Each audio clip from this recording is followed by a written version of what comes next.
श्री शिवाय नमस्तु। महाराज, दुनिया के लोग नहीं समझते कि शंकर पर जल चढ़ाने का क्या लाभ है। शिव महापुराण कहती है, अगर एक दिन शिव महापुराण की कथा कहती है, मंगलवार को अगर शिव जी के मंदिर में, शंकर के मंदिर में जाकर एक लोटा पानी चढ़ाया जाता है तो हमारे कार्य में उन्नति होती है। कोई व्यापार नहीं चलता हो, दिक्कत आ रही हो, तो हनुमान जी के दूसरे नंबर का भाई गतिमान का स्मरण करो।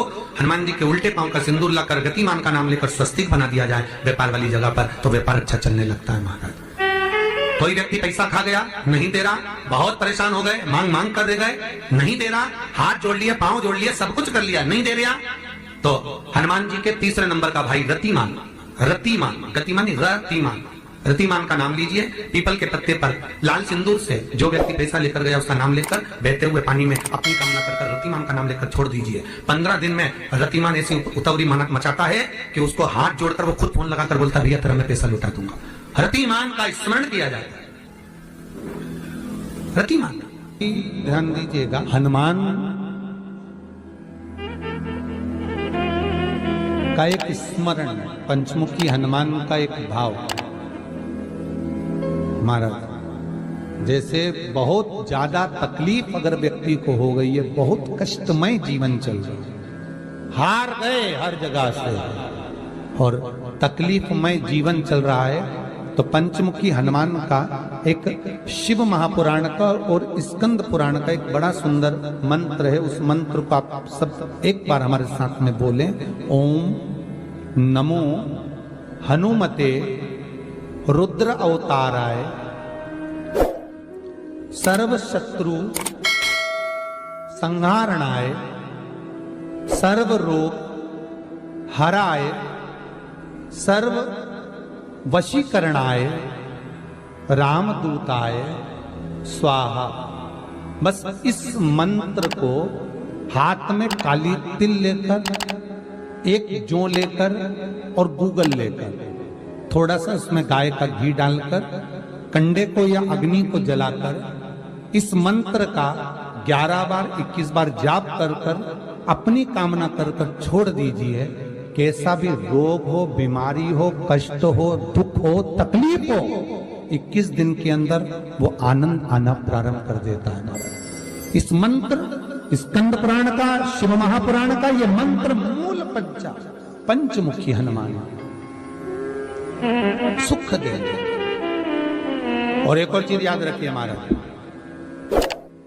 यदि कोई काम के लिए जा रहे हो, कोई व्यापार के लिए जा रहे हो या नौकरी करने के लिए जा रहे हो और लगी नहीं रही, बहुत तकलीफ पा रहे हो, सर्विस ही नहीं लग रही, बहुत कष्टमय हो गया, तो निवेदन करूंगा 5 पीपल के पत्ते पर बेसन के 5 लड्डू घर में बने हुए, गाय के घी के 5 लड्डू रख लो।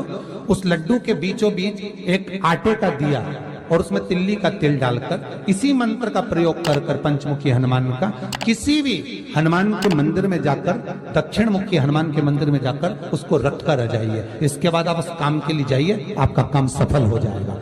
आपको किसी को नहीं कहना पड़ेगा कि हाथ जोड़ना नहीं पड़ेगा, किसी के पांव नहीं पड़ना पड़ेंगे, तुरंत काम होगा। बस इस मंत्र का स्मरण कर कर पंचमुखी हनुमान का भूतेश्वर जो मंत्र है वो सुख देने वाला। पूरे घर में वास्तु के हिसाब से केवल एक दीवार ऐसी होती है जहां पर हनुमान जी का चित्र लगाया जाए।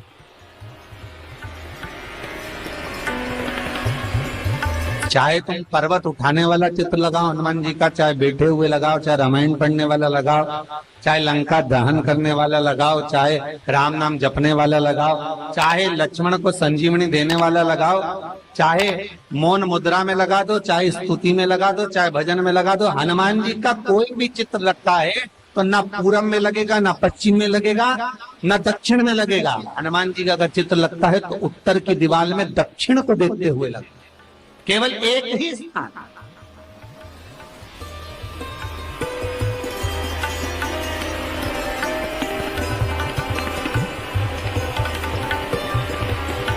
जैसे पूर्वजों के चित्र को, पितरों के चित्र को, गए हुए हमारे जीवों के चित्र को दक्षिण में विराजमान किया जाता है, उसी तरह हनुमान को उत्तर में विराजमान कर कर दृष्टि दक्षिण में कर दी।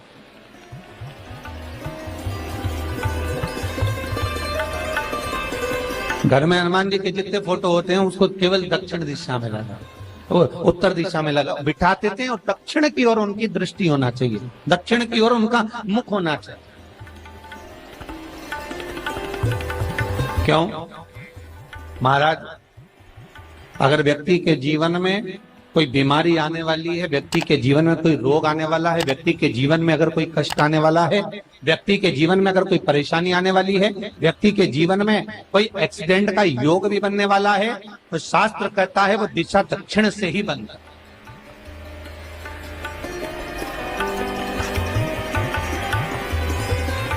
ये दक्षिण जो दिशा है ये यम की दिशा। यहाँ संपूर्ण परिवार के साथ यमराज अपने आनंद में निवास करते।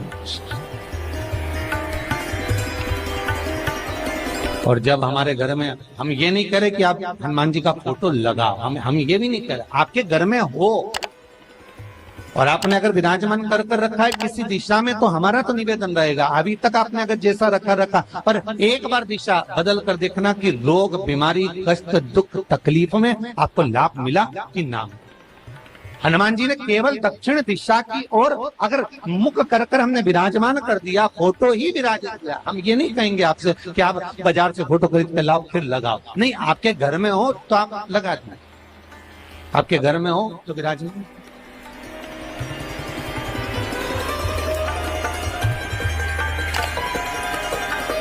अच्छा, कितनी विपरीतता है वो भी आप जरा जानिएगा महाराज, कि शंकर भगवान के ऊपर जो जल चढ़ाया जाता है उसकी जलाधारी उत्तर में जाती है महाराज।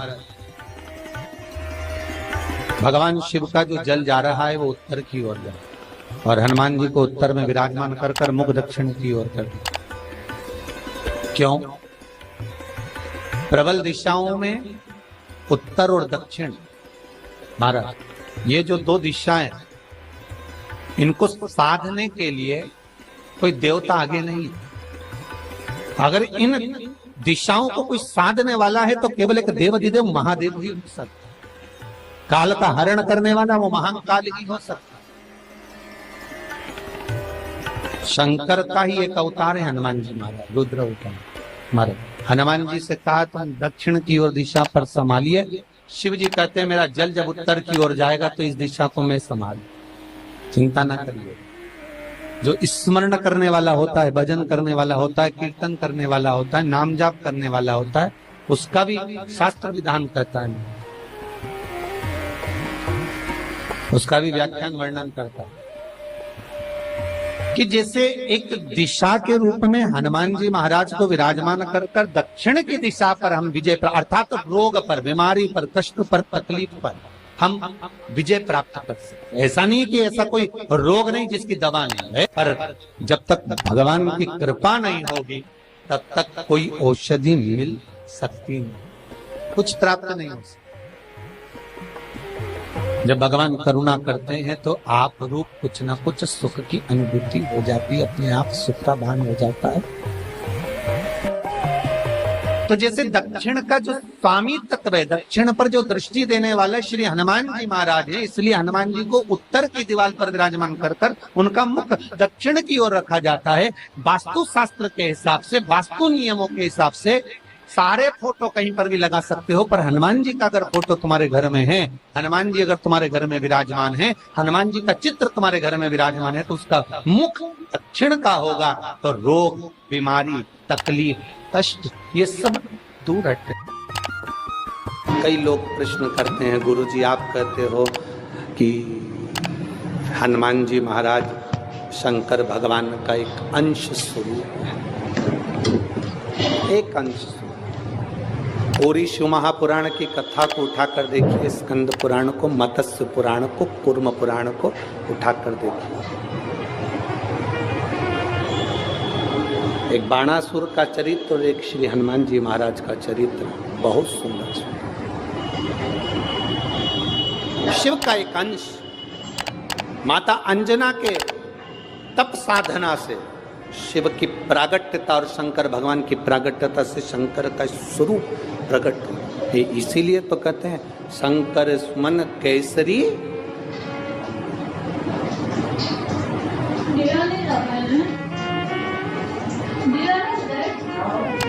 शिव का एक स्वरूप है हनुमान जी।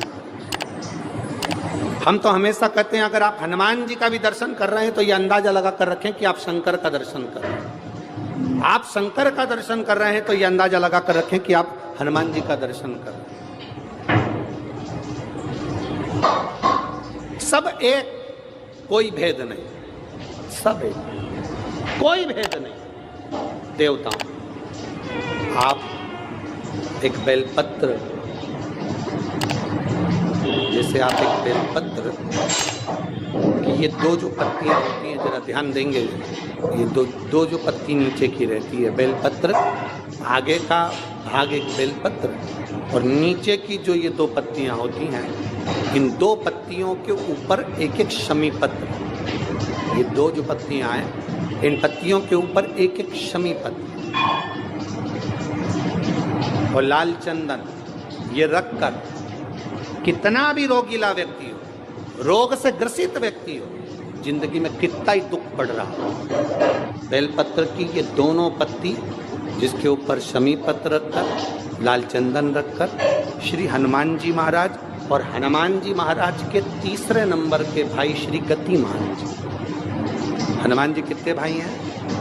6। उसमें हनुमान, रतिमान, प्रतिमान, मतिमान, गतिमान, तो जो नीचे के क्रम में आते हैं श्री गतिमान जी, उन गतिमान जी और हनुमान जी का नाम लेकर जो शिवलिंग के ऊपर समर्पित कर देता है, रोग का निवारण होता ही है, रोग मुक्ति होती है। मंगल का प्रदोष निकाल कर रख लो कि मंगल का प्रदोष इस दिन पड़ रहा है, मंगल की त्रयोदशी तिथि पड़ रही है, प्रदोष व्रत मंगलवार का पड़ रहा है। और जिन लड़का लड़की को मंगल होते हैं, जिन कन्या और वर को मंगल होते हैं, केवल शंकर भगवान के मंदिर में जाकर चौमुखी दिया, 4 बत्ती का दिया आटे का, उसमें घी डालकर लड़की शंकर भगवान के मंदिर में मात्र 7 बार शंकर पे से उतार कर 3 बार स्वतः उतार कर शिव के मंदिर में रख देती है, उसका मंगल आड़े आता ही नहीं है, मंगल नहीं आता संग।